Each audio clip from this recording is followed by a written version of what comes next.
Such an exciting day for fans. We'll get to that in just a few minutes. But first, a nationwide effort to unite the Democratic Party landing right here in Denver. Thanks so much for joining us for Denver 7 News at 5. I'm Micah Smith. And I'm Jessica Porter.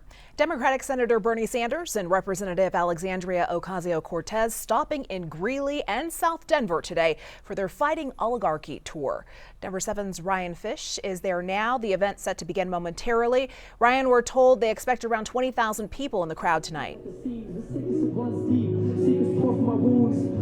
Micah, Jessica, that's right. We have heard 20,000, and a volunteer even told me they had more than 40,000 RSVPs for this event, several thousand in here already. In fact, there's a large group on the other side of the fence around the park, filling up the entire street and the steps up to the city and county building here. So a huge turnout, and we're expecting 5 speakers starting shortly within the next few minutes or so. That'll be capped off by Congresswoman Alexandria Ocasio-Cortez and Senator Bernie Sanders, of course. You mentioned it, this tour they've been on. Yesterday they were in Nevada and Arizona, and then today in Colorado and Greeley earlier. Their message on this tour has been a need to push back against President Trump and his administration, but also push back against the leadership of their own party, the Democrats.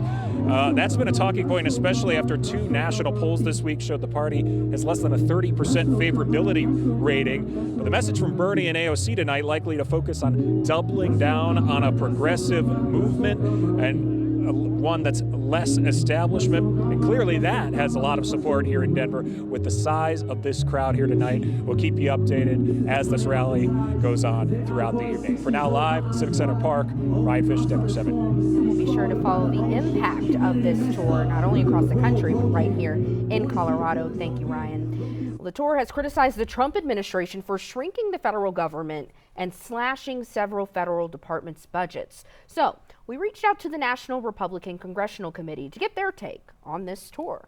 The spokesperson told us, quote, "Coloradans won't be fooled by this pathetic fake political theater put on by out-of-touch Democrats pushing their radical far-left agenda."